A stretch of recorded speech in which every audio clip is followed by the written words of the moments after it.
Good afternoon. I'm Sylvester Johnson, the director of the Center for Humanities at Virginia Tech, and I'm delighted to welcome you to another session of our Faculty Research Colloquium. I want to thank Dominique Francesca, the business manager of the Center for Humanities, and Joe Fort, the director of the Athenaeum, for their work in organizing this event. Today, we are delighted to have with us Professor Desirée Poets, who will be speaking about her work concerning prefiguring decolonization, notes across Brazil and the US Academy. I want to remind our audience before we start that we will have a Q&A session about half past the hour. So you're welcome to send us your comments and questions at any time.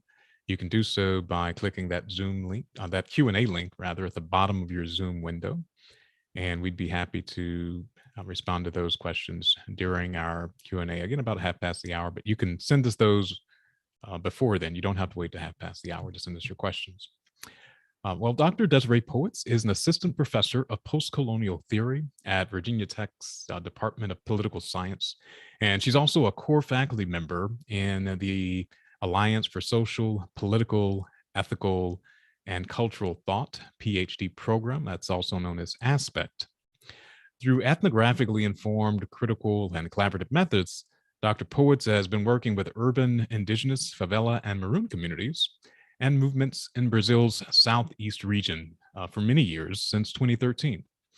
Her research focuses on settler colonial and post-colonial theory in Latin America, demilitarization in urban Brazil, arts, collective memory and community change, and questions of gender, ethnicity, class, and race. So we're very excited to have you with us today, Dr. Poets. Good to see you. Thank you. Yeah, so glad you could join us today. So I'm wondering if we could start with you talking about your work on decolonization and some of the larger background here, because this emerges at an important moment in the history of institutional efforts that have been responding to a long history of colonialism. We know that institutions of colonialism are often seen often in terms of military occupation or forced displacement. We think of asymmetric wars and even extraction of natural resources. Most people don't necessarily think of academic institutions when they're thinking of colonialism per se.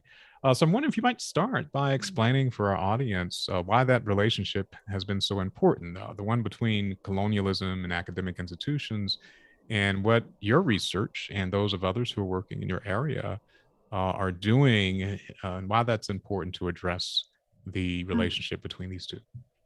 Okay, thank you so much, Sylvester, for having me here today. And it's a great pleasure to share the space with you and with others who have joined us today for the conversation. And especially also a big thank you to Dominique for all her work and support organizing the talk. You're asking me a very important question, and it's also a very expansive question, which requires me to make a few careful moves. So I apologize that my answer is rather long-winded and ask that you all just bear with me as I walk through it. I will focus my answer mostly on Brazil, and I will start with a brief illustrative example or account, a historical account of how colonialism has functioned also through knowledge production, and then connect this history to present-day academic institutions, right? So at first, of course, you were right to point out the material dynamics of colonialism.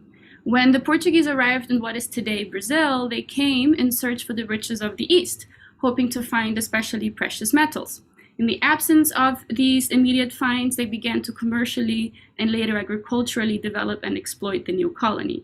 And all of this relied on the dispossession of and extraction from indigenous lands, at first through indigenous labor, and gradually also through the labor of enslaved African peoples.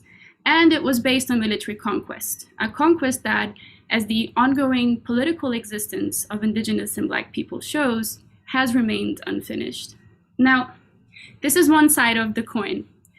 The other side is the fact that the Portuguese also came as Christians, with the explicit aim to spread Christianity, and through that they were categorizing Black and indigenous peoples as quote-unquote inferior and as in need of civilization. So colonialism was and is also a so-called civilizing mission. And in the New World, in regard to indigenous people specifically, this civilizing mission took root through the work of Jesuit, Capuchin, Oratorian, and Franciscan missionaries. Now, missionaries did so especially in what are called aldeamentos, which are missionary villages, in which different indigenous peoples, often forcefully as a result of military conquest, were gathered and where they were educated, so to say, in the European ways. And that included disciplining them into labor regimes, because Jesuits oversaw indigenous labor contracts, but also in the Portuguese language and Christianity. The first schools or institutions of formal education that we find in Brazil were missionary schools. And these functioned for centuries as sites of assimilation, in which indigenous elimination, exploitation, and dispossession were attempted. So this is the case, for example, and I will show my screen to be able to show it, of the Jesuit school Colégio de São Paulo de Piratininga, which you see here on this side. It was built in the 16th century atop a Tupiniquim aldeia by the chief Tibiriçá. And this school is the founding place of what is today São Paulo, Latin America's wealthiest and largest, one of its largest, right, metropolitan centers. And you can still visit the school, many times restored in São Paulo's historic center, at the square called Pátio do Colégio. Right? So let me just stop my share. Yeah, so colonialism thus functions through, as you've said, military occupation, forced displacement, asymmetric wars, extraction of natural resources, and through education, or practices of knowledge production broadly defined. And it's this civilizing, quote unquote, right, education that was aimed also, but differently, at Black and enslaved peoples in the New World. As to universities in Brazil, institutions of higher education actually were only founded after the Portuguese crown, fleeing Napoleon, goes to Brazil in 1808. And universities per se only in the 1900s, actually. Until that point, rich European or European descendant families would send their children to study in Europe, especially in Portugal, in Coimbra. So the area of education was one site in which the dependency of the colonies on the European metropole was maintained. And this dependency has been renewed since then. When these institutions emerged in Brazil, they mirrored the European university model. They continue to often teach a Eurocentric canon, but never achieve the same prestige and authority as their European counterparts. So initially, for instance, these institutions imported and to some extent reinterpreted theories and ideas that actually supported the work of colonialism in Brazil. I'm thinking here especially of the pseudo-scientific race theories that were so influential in Brazil between 1870 and 1930, and that actually informed explicit eugenicist policies, such as the subsidization of white European immigration to quote-unquote whiten the nation as the abolition of slavery approached. And the pseudoscience behind these theories, so-called theories, belong to an initial stage of the emergence of disciplines like anthropology, criminology, and sociology. Now, on this note, the Jesuits in the New World were early ethnographers, right? Many recognize this. And the field of anthropology especially has historically been instrumental to, and later complicit with, the colonization of indigenous peoples. So Darcy Ribeiro, who is one of Brazil's perhaps most celebrated indigenistas, or experts on indigenous peoples, was trained and hired in the 1940s by the Indian Protection Service as an anthropologist to study indigenous nations and help the state pedagogically and scientifically accelerate the assimilation of indigenous peoples into the so-called whiter nation. And this remains an explicit policy goal until at least 1988 in Brazil, all done in the name of a humanitarianism and of progress. Ribeiro ends up concluding against the possibility or even the desirability of this assimilation, but the connections remain, right? The task at hand was to know indigenous peoples to better govern, discipline, and erase them effectively, right? So after independence, the nation state, including through institutions of higher education, renewed the goals of colonialism. And here the goal was to control and assimilate indigenous peoples. So the question in regard to academic institutions is, what kind of knowledge do they produce, and whom and which projects do these knowledges serve? Now this, like in Brazil, right? I'm talking very much about where I'm from. But globally, we can trace many other dynamics of the relationship between colonialism and academic institutions. And in the interest of time, I'll only highlight two. One is the fact that many universities here in the US, and we can include Virginia Tech in this discussion to some extent, were historically built on indigenous lands and through enslaved Black labor. And two, the ways that research in the global North continues to turn to indigenous and Black peoples in their or our own societies and to the global South as its objects of knowledge, but doesn't turn to them as communities from which creative, intellectual, and analytical, as well as political potential emanates. And this too is a renewal of colonial, exploitative, extractivist, and eliminationist logics and practices. So, considering all this in my own research, I continuously ask myself, to what extent does my or our research remain inevitably entangled in structural global inequalities, remaining therefore ultimately extractive, even if it turns to more critical methodologies or theories? What needs to be done in the task of transforming the university and society to unravel these entanglements? Or how or can academic knowledge production be reparative? With that in mind, I think our efforts to diversify and transform these spaces matter very much, right? Because of these historical and persisting entanglements. I'll finish That's very helpful, and I think encompassing to explain how these very early practices of colonialism were, you're right, they depended on different kinds of institutions. Chief among those, certainly educational institutions, whether those were the forms of missionary schools or other forms of education. And the disciplinary practices, disciplines we think of, not just anthropology, but study of so many different areas that were very much dependent on the assumptions that guided the colonial mission. You pointed in your response to that to some of the ways that this decolonizing work can play a role in some of the future developments that we'll get to in a moment. But before I ask you about that, I was wondering if you could also talk about some of the performance and material culture that's part of your research, because you do focus on dance ritual and you focus on visual art in your work. So how do these function for you as important ways of advancing your scholarship and their relationship to political histories, for example? And you might start by even just telling us how you became interested in this area of work. Yeah, thank you. So I can share another picture. I think I actually became interested in this when I encountered the Toré dance ritual, which we see here depicted in this picture in São Paulo, right? And I was trying to understand why or how or what political role these rituals were playing for the indigenous communities that practice them. And in this case, it's the Pancararu, but the Toré dance ritual is practiced throughout Brazil's northeast region, right? I was trying to understand the role they play in urban contexts, right? Why are these rituals important to be performed in urban centers by indigenous peoples there? So, as I was saying in my previous answer, what I came to understand is that colonialism has gone through knowledge production, right? And we can actually return to aldeamentos or Jesuit missions to understand this point in regard to performance and culture specifically. So catechization and assimilation often went through embodied knowledge, through cultural practices and performance. Jesuits incorporated some indigenous customs, prohibited others, and then tried to change others, right? Such as marriage customs that were based or allowed for polygyny. But catechization itself was often performative. It was adopting, for instance, indigenous musical practices. We have accounts, for example, of how Jesuit missionaries, aware of the indigenous Tupi peoples, for example, love for musical things, as one missionary put it, integrated their way of playing, of making music, of singing and moving. In the act of catechization, they would use rattles, sticks, beat their chests, and preach at a tone they felt that Tupi would relate to the most. And we find this account in several historical literatures, like in the work of Alida Metcalfe.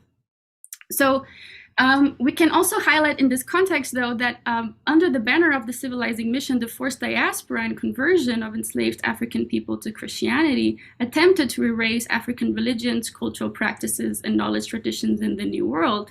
But this attempted assimilation and elimination was never and is never complete. Both indigenous and Black peoples negotiated and resisted these colonial impositions, giving rise, for example, to syncretic cultural practices that incorporated indigenous Black and Catholic traditions without implying a straightforward Christianization.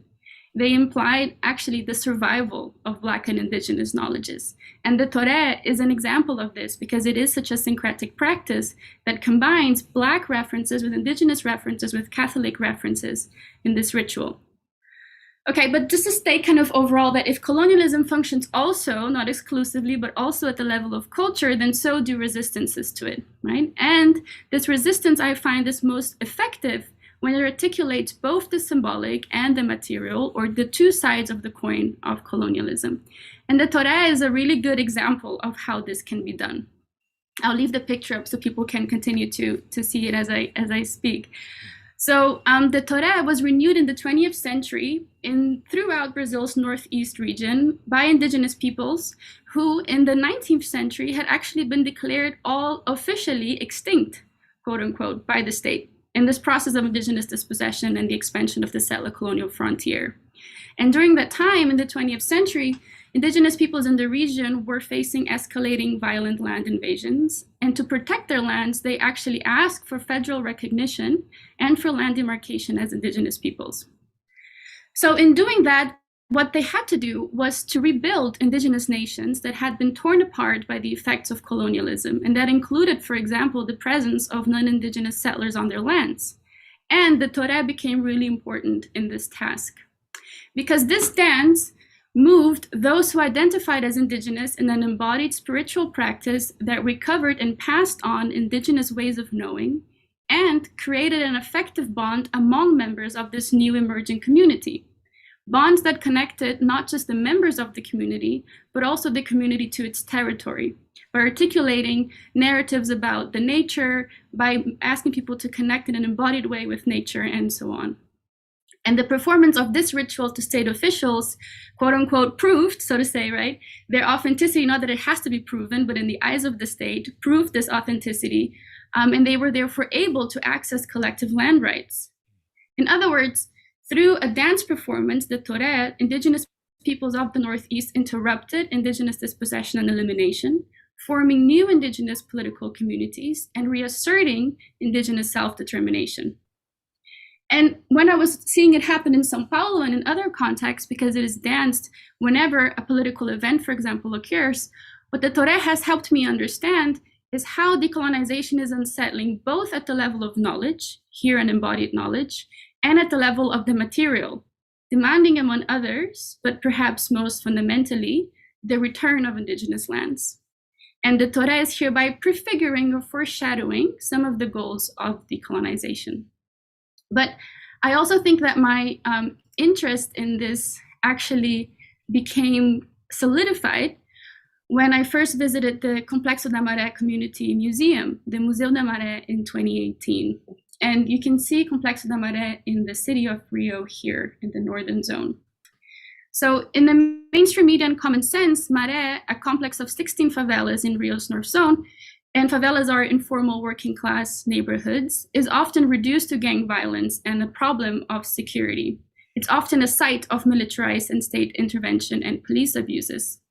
But this museum of Maré tells a different story about the community.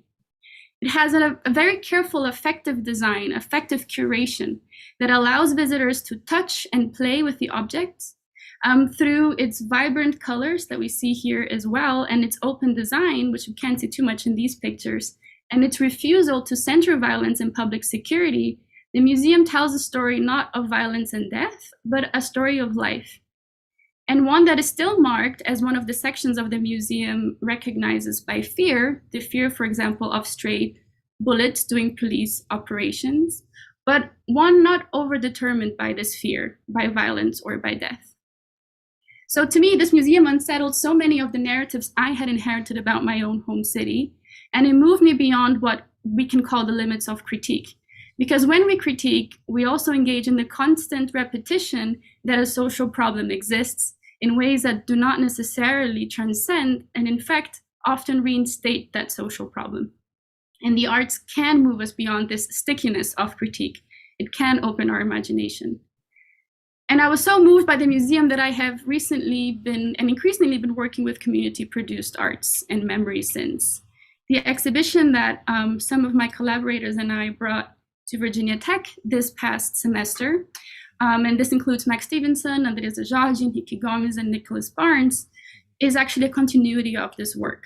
So collaborating with artists, cultural producers, and researchers in Maré, and taking the exhibition and its creators to several US and European academic institutions, we ask, how can community produce art that crosses the borders between the global South and North, move those who encounter it in ways that catalyze generative shifts in the narratives about marginalized peoples, such as favelas, that reproduce their exclusion and erasure? How and to what extent can we curate university spaces in the global North that generatively disrupt academia's colonial and imperial entanglements? In our work with the exhibit, we therefore try to envision and create a space that again prefigures, foreshadows some of the shifts that we hope to see in academia.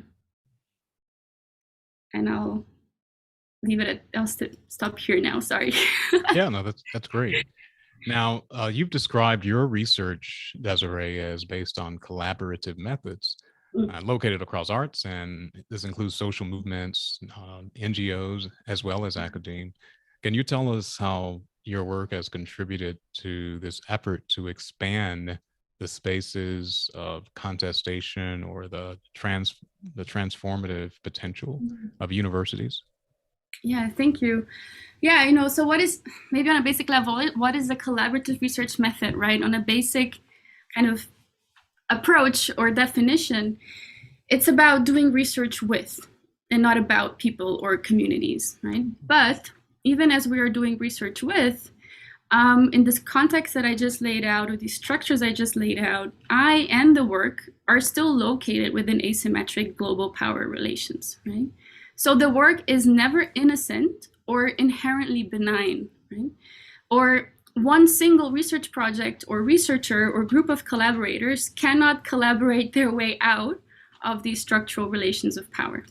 Something a little bit deeper is asked of us if we really want to think about transformative research. So considering these contradictions of our work, how can we produce knowledge that is ethical and meaningful, politically meaningful, or to borrow the words of Richa Nagar, that navigates the ever-present risk of epistemic violence? So I will share my screen again just to show a few more images that we have of the exhibit, right? The exhibit emerged in 2013 and as a collaboration between Henrique Gomes, a Maré-based cultural producer and organizer, and an Italian photojournalist, Antonello Veneri, and now it includes other elements as well. But on a very overall, in this project, what we do is that we engage with Maré residents as our colleagues, not as our local informants. We engage with them as cultural and artistic producers, as well as theorizers, as knowledge producers, broadly defined.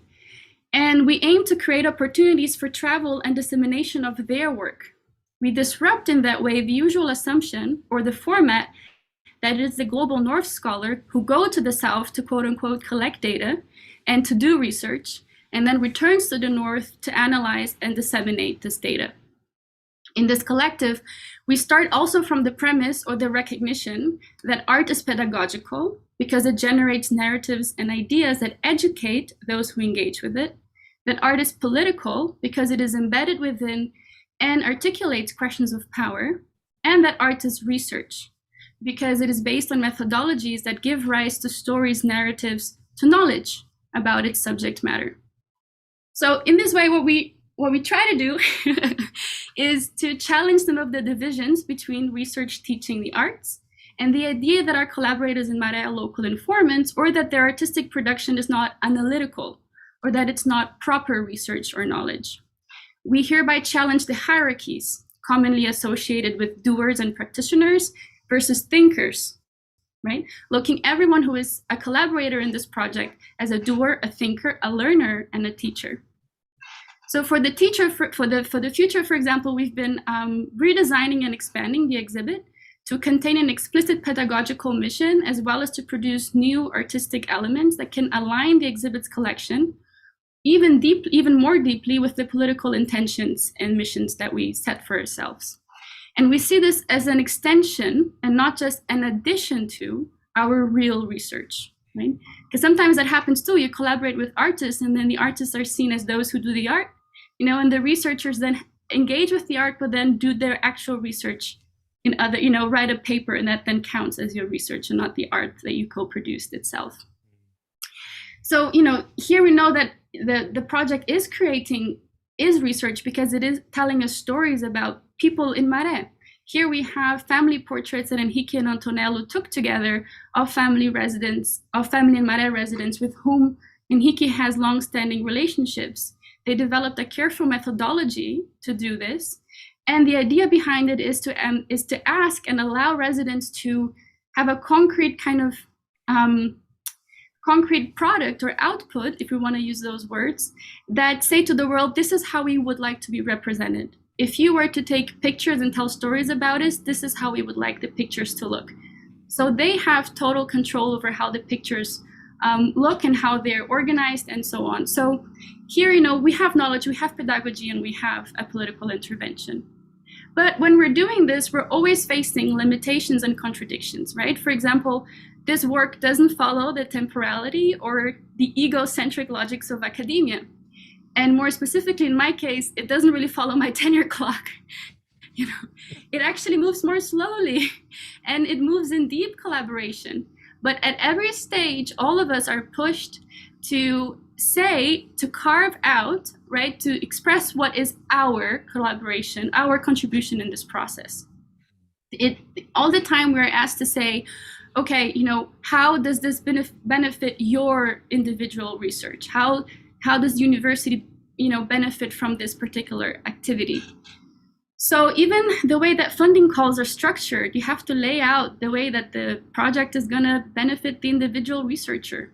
So we're always kind of learning from and negotiating these contradictions, sometimes more or less successfully, I will admit. Sorry, I think I talked a lot again. Oh, that's great. I want to just remind our audience that in a few minutes, about 3 or 4 minutes, we'll bring your questions from the audience for Desirée to respond to. So you can go ahead and put those in the Q&A box. You can just click that box at the bottom of your Zoom window. Before we do that, though, I was wondering if you could circle back to something that you've mentioned several times and have been more implicitly describing, and that is this notion of decolonization.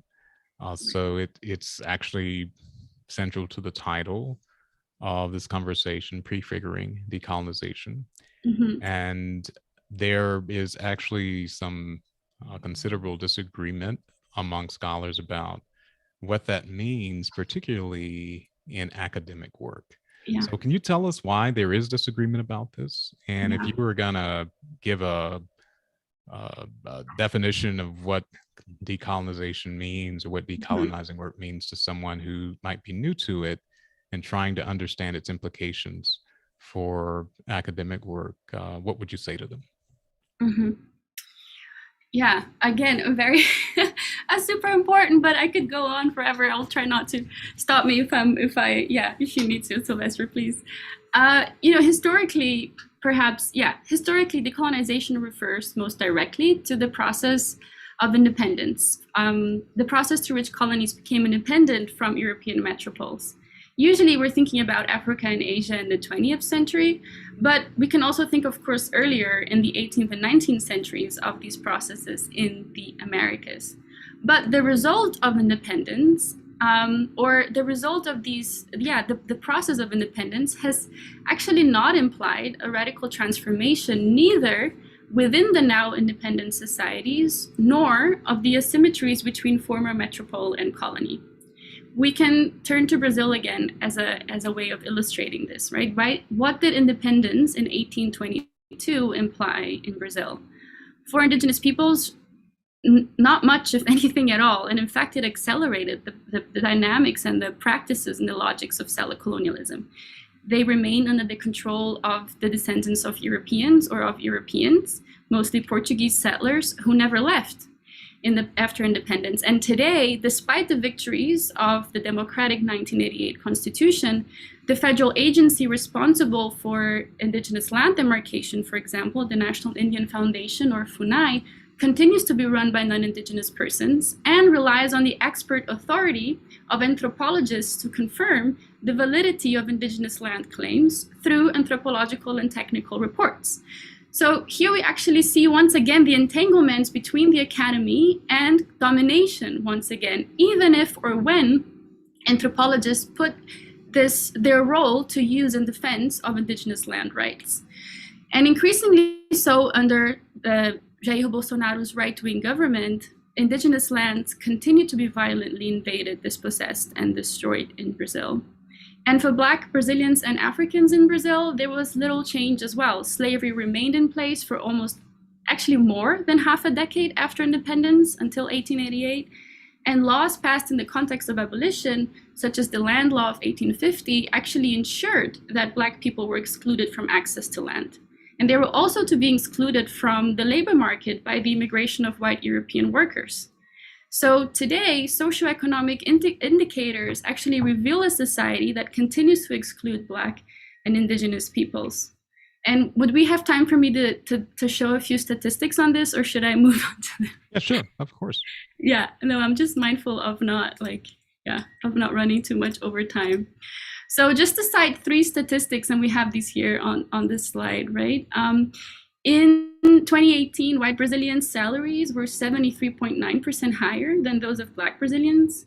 18.3% of Black and Pardo Brown Brazilians between the ages of 18 and 24 were in or had completed their higher education, as compared to 13.1%, almost double, of white Brazilians. Sorry, it's asking me to... Okay. And Black Brazilians made up 24.4% of federal representatives in Congress, who are 75.6% white, even though more than half of the Brazilian population self-identifies as Black and brown. Now, when it comes to indigenous peoples, in 2016, CEPAL reported that 18% of Brazil's indigenous population lives in extreme poverty, so below the $1.80 a day rate. 49% of indigenous persons are among the 5th poorest segment of the Brazilian population. And in 2015, only around 8,000 indigenous persons were in higher education. We have about 900,000 self-identified indigenous persons in Brazil.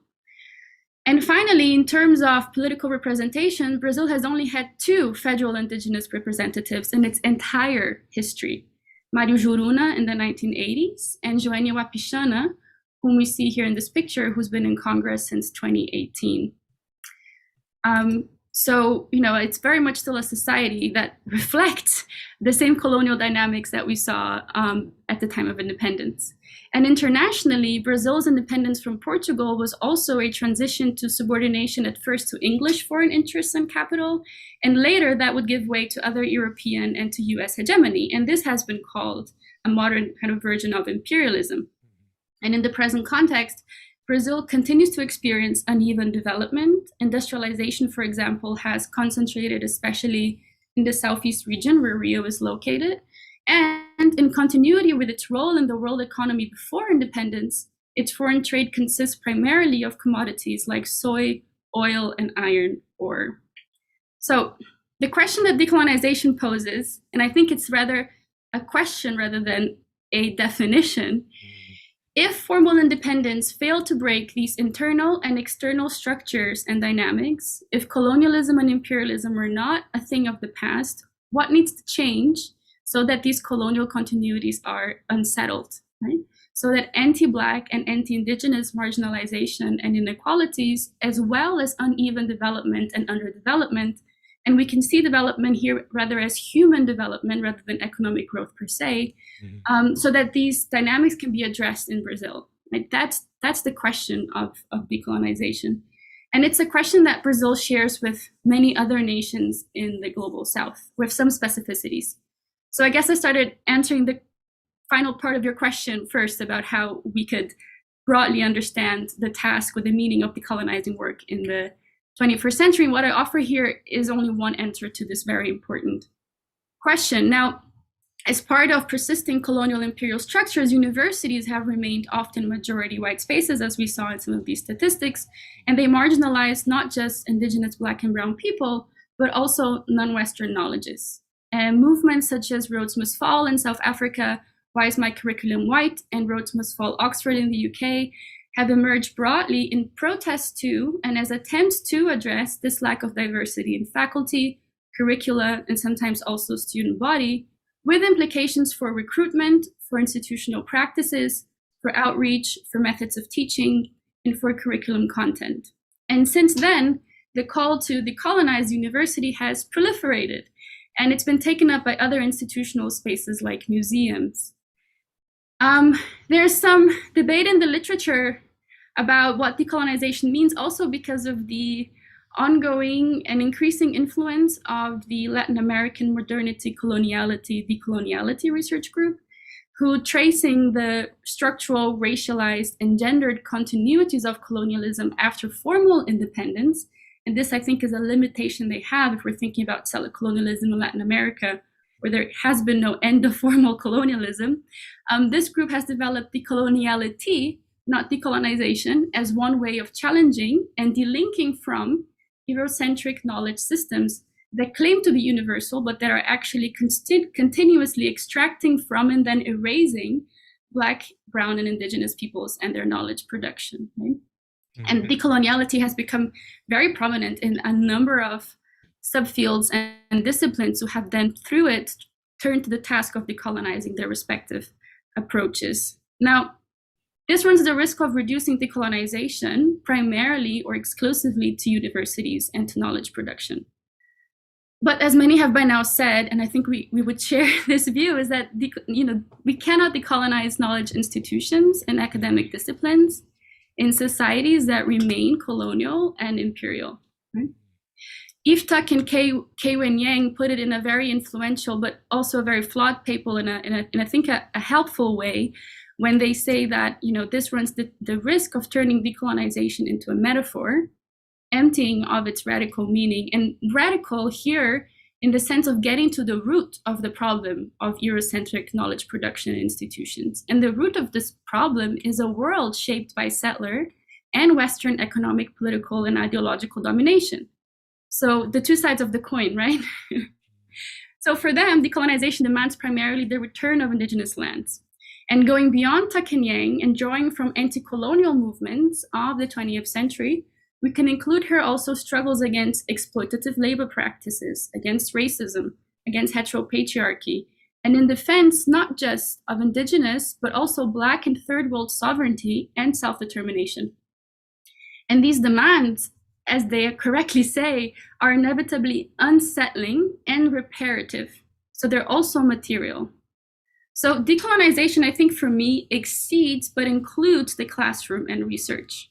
At best, and I think really at best, universities can become useful or instrumental in the wider task of decolonization. But the problem that we have is that not all those disciplines and thinkers and researchers and scholars that take up decolonization, decoloniality, or the decolonial option acknowledge or agree with the radical demand that it poses.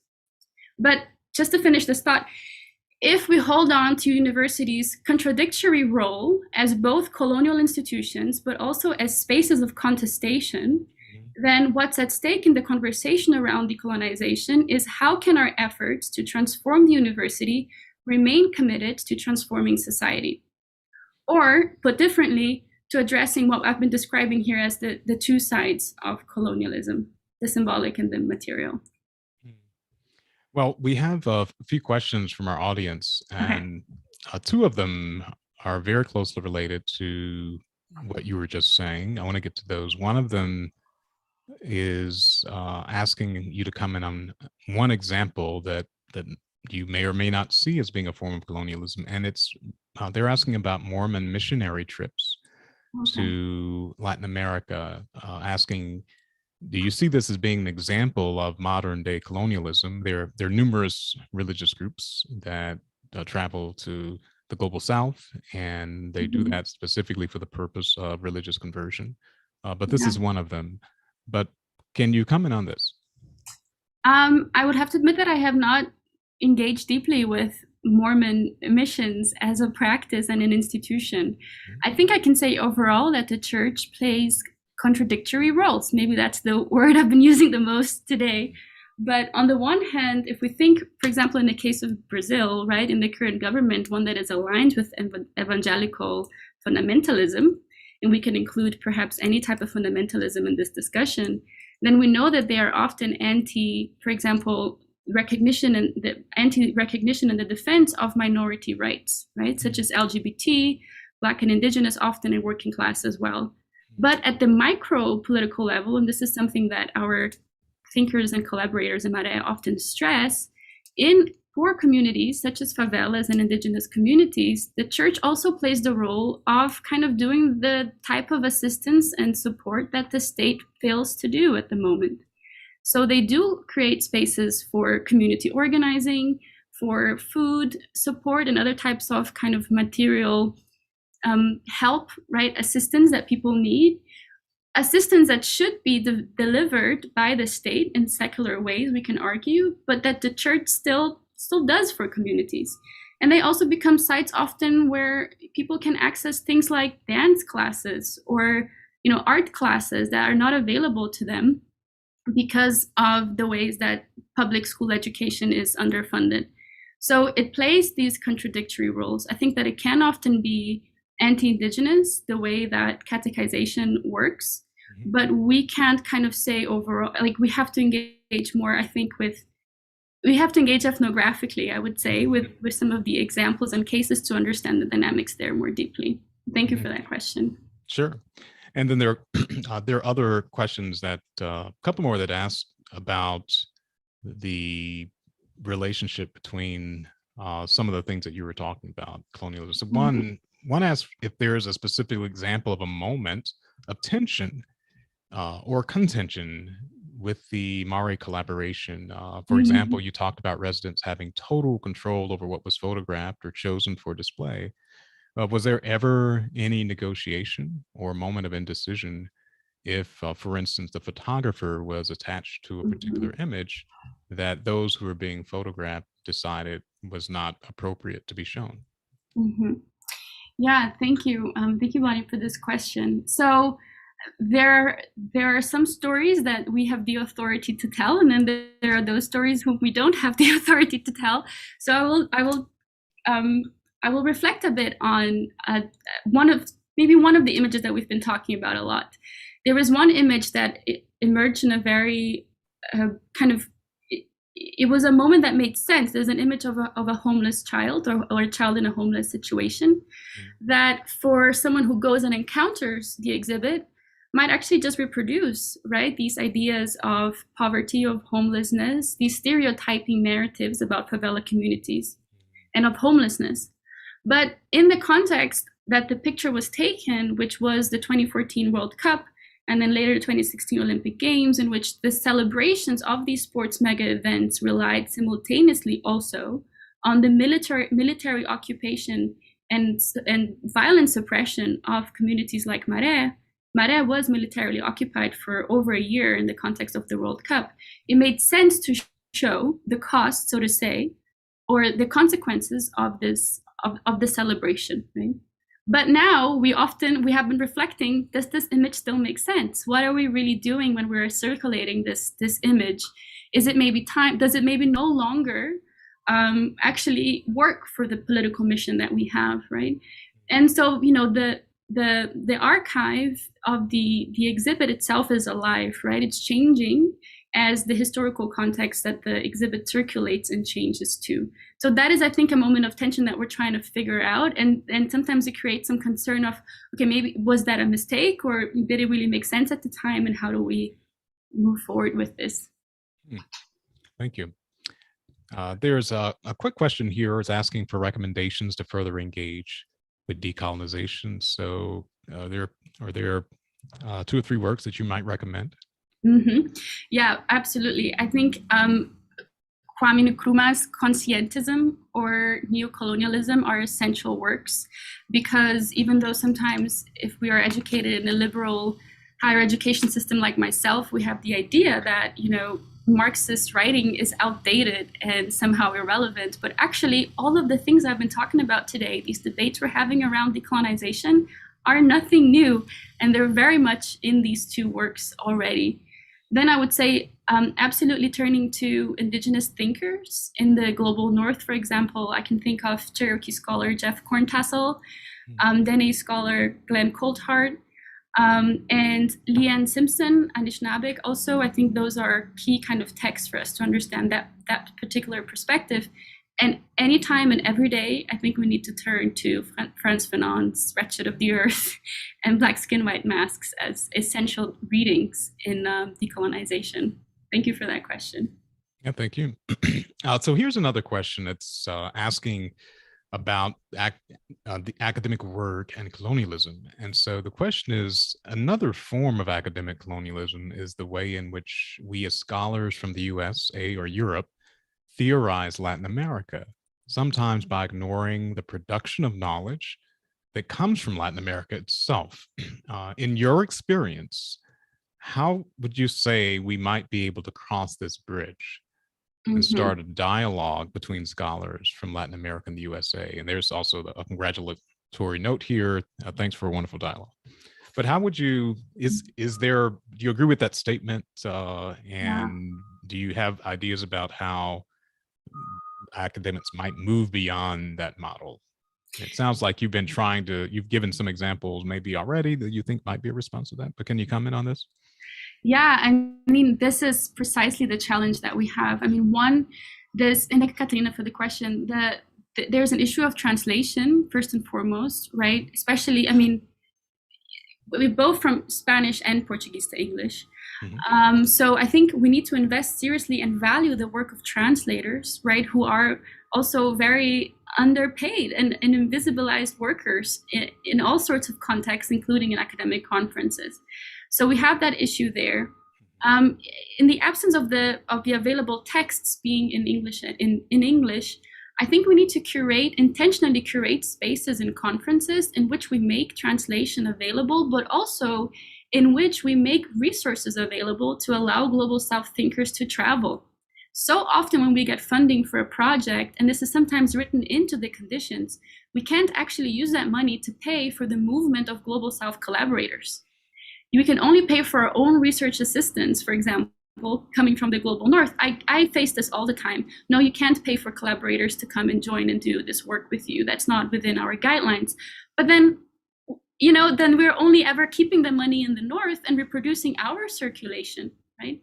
So we have to kind of put our money where our mouths are and create actual like circumstances in which these resources can be shared. And that is a type of political economy that faces, or that has on its horizon, redistributions, right, that are not written into the system of research and academic funding. And finally, I think the online spaces here help a lot, right? But also, how are our institutions, and to what extent are institutions creating pipelines that can help researchers, whether doctoral or postdoctoral, from the Global South to come and sustainably study in the Global North, right?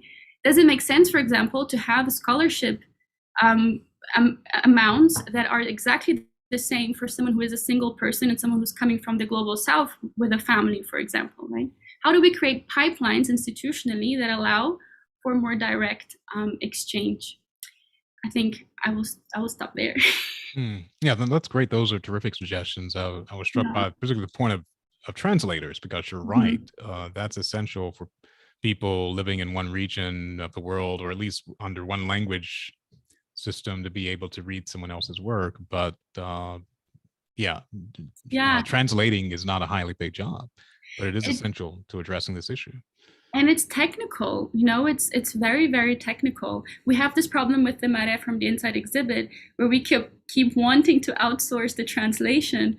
But actually, if the person hasn't been engaging deeply with, because the translator will be a collaborator, they will also be a medium, so to say, through which the knowledge will be produced, because the other people in the audience can only access it through them. So they need to be very well versed and very advanced, right, in the theoretical engagement with the material. It's not just a service provision, it's actually also analytical work. Yeah. Thank you.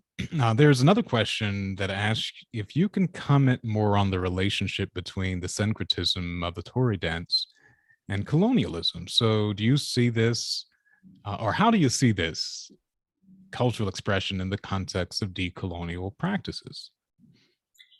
I'm sorry, Sylvester, I missed where that question was. Is it in the Q&A? Yeah, it's at the bottom. I'll repeat it. It Oh, says, yeah. thank Yeah. you for the great presentation. And then they're asking if you can talk more about the relation between the syncretism of the Tory dance and colonialism. And so just to flesh it out, is this a form of colonization? Is it a form of is it a type of decolonial practice? Is it possible to be divided into those two things? What do you make of this syncretism? Right. Yeah, it's a great question because the northeast of Brazil is fascinating in the sense that it was the first site of Portuguese colonization historically. And as a site that had very fertile lands on the coast for sugar production, was a site not just of intense ongoing indigenous dispossession, but also of the forced forced diaspora of African peoples to the region. So it's a region in which Black and indigenous peoples have encountered one another for many, many centuries. And often, some of them, like running away or escaping or resisting colonialism, encounter one another also in today's sertão, or the more deserted, less productive areas of the region, where they were taking refuge from colonization and from colonizers. So many of the indigenous communities that are today indigenous in the Northeast have historically had long-term connections with Black peoples in the region. And sometimes in the French, Jan Hoffman French's book, for example, Legalizing Identities, talks about this. Sometimes because the state can either recognize you as one or the other. It doesn't work, even though we have this narrative of racial mixture and mixing in Brazil, it doesn't work with mixing well. If you're going to access land rights, you have to choose whether you're going to access maroon, Black land rights, or indigenous.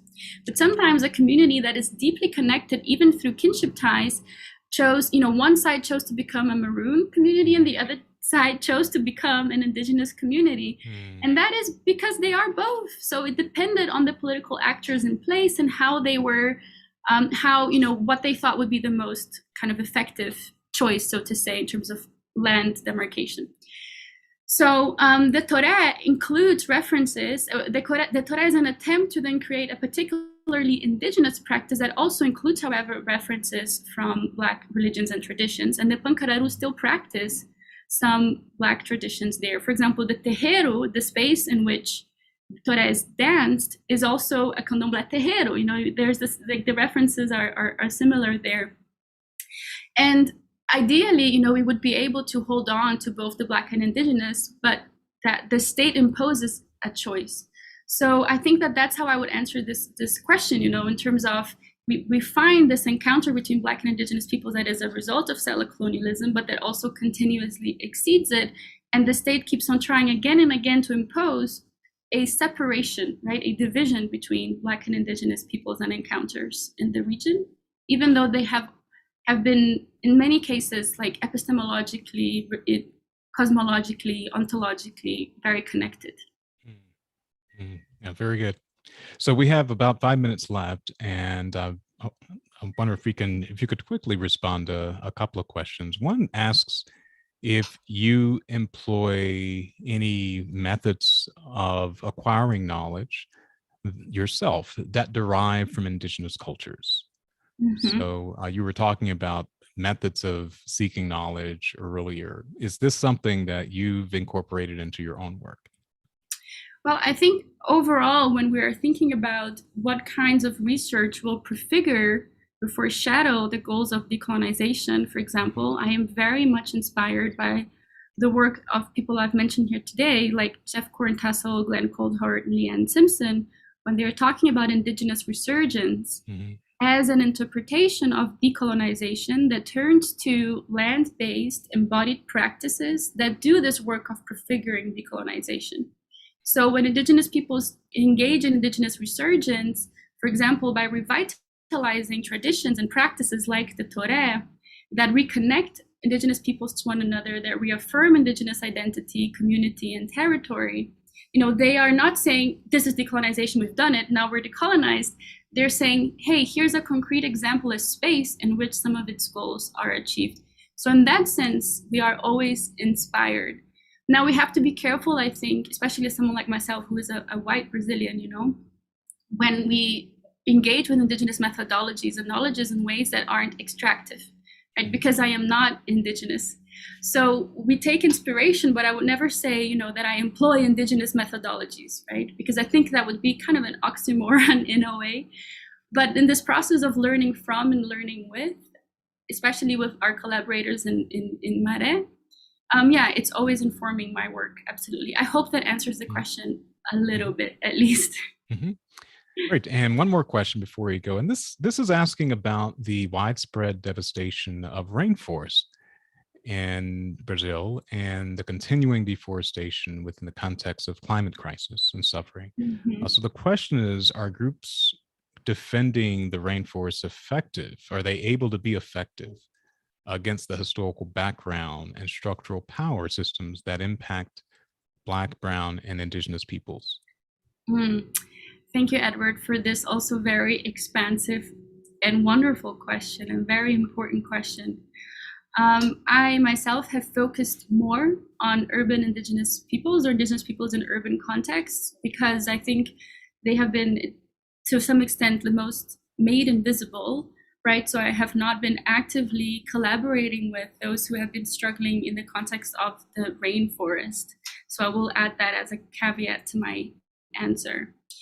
Are groups defending the rainforest effective?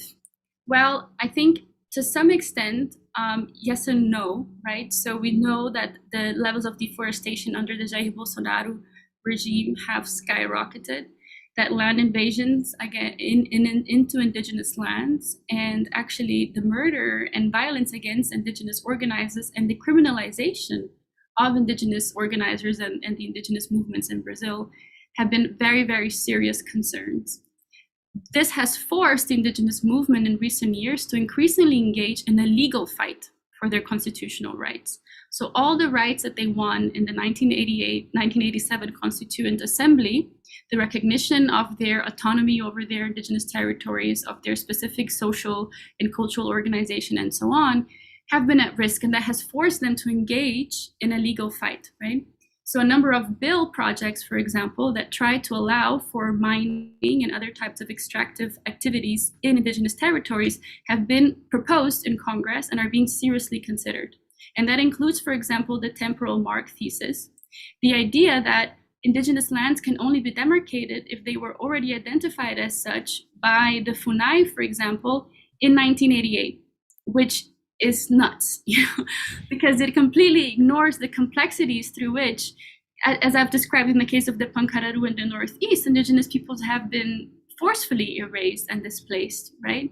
And that never precludes the possibility of a return and then a demand for demarcation and recognition. So the legal fight has been mostly a legal fight, right, for the protection of indigenous lands, with significant victories in the sense that, much like in the 1960s and 70s when Brazil was a military dictatorship, what we saw then and what we see now is an increase in political organizing and in radical political organizing on the side, for example, of indigenous movements, right? So indigenous movements have been refocusing their work on fighting Jair Bolsonaro's genocidal, we can say that, and anti-indigenous agenda. Whether I would say that it's been effective, I think that what we need are these deeper transformations that can put in check the vested interests of those who are sitting in Brazil's Congress and have conservative anti-indigenous interests, like agribusiness and bankers and so on. So I think effective would be a strong word, but inspiring is probably something we can say, and I think it remains hopeful, that we can move away from this Bolsonaro regime in the coming elections. Well, thank you very much, Desirée, for a great conversation. Thanks to all of our audience as well for joining us and for the terrific questions and your generous comments. We hope you'll join us next time for one of these presentations on the Humanities Faculty Colloquium. Thanks so much. Thank you so much, everyone. Thank you, Sylvester. Thanks.